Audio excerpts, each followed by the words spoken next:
ಇನ್ನು NCDC ಅಂದ್ರೆ ರಾಷ್ಟ್ರೀಯ ಸಹಕಾರಿ ಅಭಿವೃದ್ಧಿ ನಿಗಮ ನೆರವು ಲಭ್ಯವಾಗದಿದ್ರೆ ಬೀದರ್ ಜಿಲ್ಲೆಯ BSK ಸಹಕಾರಿ ಸಕ್ಕರೆ ಕಾರ್ಖಾನೆಯನ್ನ LROT ಆಧಾರದ ಮೇಲೆ ಖಾಸಗಿಯವರಿಗೆ ದೀರ್ಘಾವಧಿಗೆ ಗುತ್ತಿಗೆ ನೀಡಲು ಮತ್ತೊಮ್ಮೆ ಟೆಂಡರ್ ಕರೆಯಲಾಗುವುದು ಅಂತ ಕಬ್ಬು ಅಭಿವೃದ್ಧಿ ಹಾಗೂ ಸಕ್ಕರೆ ಸಚಿವ ಶಿವಾನಂದ ಪಾಟೀಲ್ ತಿಳಿಸಿದ್ದಾರೆ. ಬೆಳಗಾವಿಯಲ್ಲಿ ನಡೆಯುತ್ತಿರುವಂತಹ ಚಳಿಗಾಲದ ಅಧಿವೇಶನದಲ್ಲಿ ಪ್ರಶ್ನೋತ್ತರ ವೇಳೆಯಲ್ಲಿ BSSK ಕಾರ್ಖಾನೆ ವಿಚಾರವಾಗಿ ಪರಿಷತ್ ಸದಸ್ಯ ಭೀಮರಾವ್ ಬಸವರಾಜ್ ಪಾಟೀಲ್ ಅವರ ಪ್ರಶ್ನೆಗೆ ಉತ್ತರಿಸಿದ ಸಚಿವರು ಬೀದರ್ ಜಿಲ್ಲೆಯ ಸಹಕಾರ ಸಕ್ಕರೆ ಕಾರ್ಖಾನೆ ಸೇರಿದಂತೆ ರಾಜ್ಯದ ಒಟ್ಟು 6 ಸಹಕಾರಿ ಸಕ್ಕರೆ ಕಾರ್ಖಾನೆಗಳಿಗೆ NCDC ನೆರವು ಪಡೆಯಲು ಆರ್ಥಿಕ ಇಲಾಖೆಯೊಂದಿಗೆ ಸಮಾಲೋಚನೆ ಮಾಡಲಾಗುವುದು.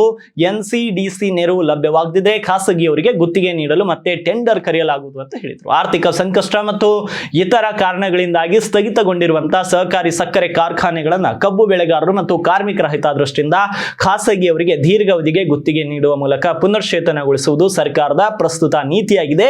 ಈಗಾಗಲೇ ಒಟ್ಟು 10 ಸಹಕಾರಿ ಸಕ್ಕರೆ ಕಾರ್ಖಾನೆಗಳನ್ನು ಖಾಸಗಿಯವರಿಗೆ ದೀರ್ಘಾವಧಿಗೆ ಗುತ್ತಿಗೆ ನೀಡಿ ಪುನಶ್ಚೇತನಗೊಳಿಸಲಾಗಿದೆ ಅಂತ ವಿವರಿಸಿದರು. ಮತ್ತು ಒಂದು ವೇಳೆ NCDC ಅಂದ್ರೆ ರಾಷ್ಟ್ರೀಯ ಸಹಕಾರಿ ಅಭಿವೃದ್ಧಿ ನಿಗಮ ನೆರವು ಲಭ್ಯವಾಗದಿದ್ರೆ BSSK ಸಹಕಾರಿ ಸಕ್ಕರೆ ಕಾರ್ಖಾನೆಯನ್ನ LROT ಆಧಾರದ ಮೇಲೆ ಖಾಸಗಿಯವರಿಗೆ ದೀರ್ಘಾವಧಿಗೆ ಗುತ್ತಿಗೆ ನೀಡಲು ಮತ್ತೊಮ್ಮೆ ಟೆಂಡರ್ ಕರೆಯಲಾಗುವುದು ಅಂತ ತಿಳಿಸಿದ್ದಾರೆ. ಭರವಸೆ ನನಗೂ ಕೂಡ ಇಲ್ಲ.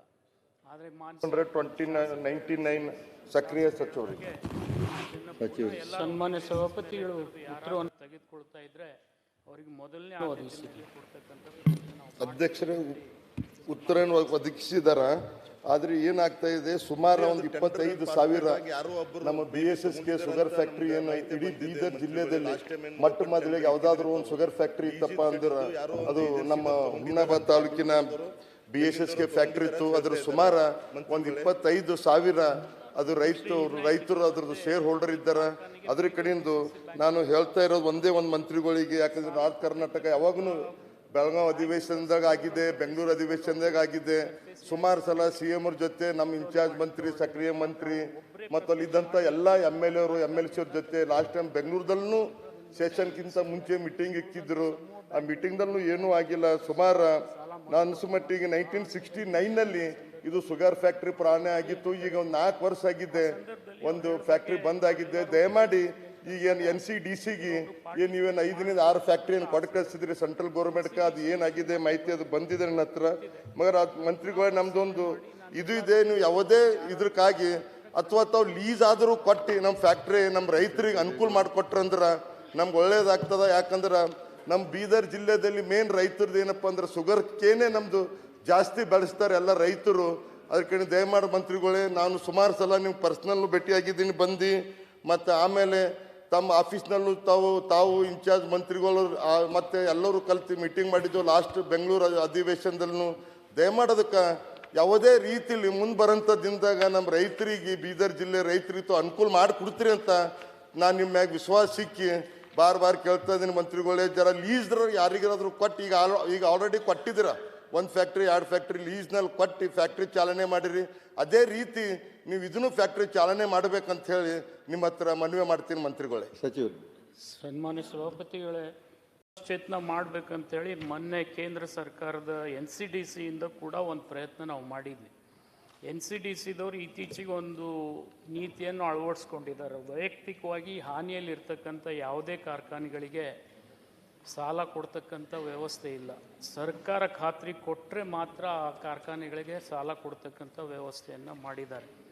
ಆ ಹಿನ್ನೆಲೆಯಲ್ಲಿ ಸರ್ಕಾರ ಖಾತ್ರಿ ಕೊಟ್ಟು ಈ ಕಾರ್ಖಾನೆಯನ್ನು ಪ್ರಾರಂಭ ಮಾಡಬೇಕಂತಕ್ಕಂಥ ಪ್ರಸ್ತಾವನೆ ಈಗಾಗಲೇ ನಾವು NCDCಗೆ ಸಲ್ಲಿಸಿದ್ದೀವಿ. ಆದರೆ ಆ ಪ್ರಕ್ರಿಯೆ ಕೂಡ ಜಾರಿಯಲ್ಲಿದೆ. ಆದರೆ ಅದು ಆಗ್ತದೆ ಅನ್ನತಕ್ಕಂಥ ಭರವಸೆ ನನಗೂ ಕೂಡ ಇಲ್ಲ. ಆದರೆ ಶಾಸಕರು ಹೇಳಿದಾಗೆ ಇದನ್ನು ಪುನಃ LROT ಬೇಸಿಸ್ ಮೇಲೆ ಕರೆದು ಯಾರಾದರೂ ತೆಗೆದುಕೊಳ್ತಾ ಇದ್ದರೆ ಅವರಿಗೆ ಮೊದಲನೇ ಆದ್ಯತೆ ಮೇಲೆ ಕೊಡ್ತಕ್ಕಂಥ ಪ್ರಯತ್ನ ನಾವು ಮಾಡ್ತೀವಿ ಅಂಥೇಳಿ ಸನ್ಮಾನ್ಯ ಶಾಸಕರಿಗೆ ನಾನು ತಿಳಿಸ್ಲಿಕ್ಕೆ ಇಚ್ಛೆಪಡ್ತಾ ಇದ್ದೀನಿ. ಅದು ಟೆಂಡರ್ನಲ್ಲಿ ಪಾರ್ಟಿಸಿಪೇಟ್ ಆಗಿ ಯಾರೋ ಒಬ್ಬರು ಮೇ ಬಿ ತೊಗೊಂಡಿದ್ದಾರೆ ಅಂತ ನಮ್ಗೆ ಮಾಹಿತಿ ಬಂದಿದೆ ಮಂತ್ರಿಗಳೇ. ಲಾಸ್ಟ್ ಟೈಮ್ ಏನು ಓಪನ್ ಟೆಂಡರ್ ಇಕ್ಕಿದ್ರಿ ತಾವು ಲೀಜಿದ ಕಡೆಯಿಂದ ಯಾರೋ ಒಂದು ಏಜೆನ್ಸಿದವ್ರು ತೊಗೊಂಡಿದ್ದಾರೆ ಅಂತ, ಬಾಗಲಕೋಟದವರು ಎಲ್ಲಿಂದವರು ತೊಗೊಂಡಿದ್ದಾರೆ ಅಂತ ಹೇಳ್ತಾ ಇದ್ದಾರೆ ಮಂತ್ರಿಗಳೇ. ಅಧ್ಯಕ್ಷರೇ, ಏನಾಯ್ತು ಇದ್ರ ಮಧ್ಯೆ ಈ ಕಾರ್ಖಾನೆಗೆ ಬೀದರ್ DCC ಬ್ಯಾಂಕ್ ಕೂಡ ಸಾಲ ಕೊಟ್ಟಿದ್ರು.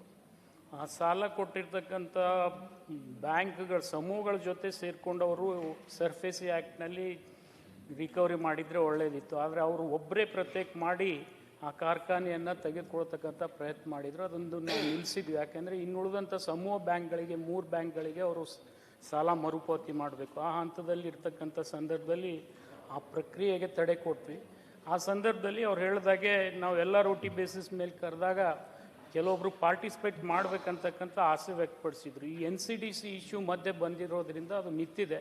ಅದನ್ನು ಪುನಃ ಪರಿಶೀಲನೆ ಮಾಡಿ ನಾನು ಎಲ್ಲ ರೋಟಿ ಬೇಸಿಸ್ ಮೇಲೆ ಯಾರಾದರೂ ತೆಗೆದುಕೊಡ್ತಿದ್ರೆ ಖಂಡಿತ ಕೊಡಿಸ್ತಕ್ಕಂಥ ಪ್ರಯತ್ನ ನಾನು ಮಾಡ್ತೀನಿ. SL ಭೋಜೇಗೌಡ.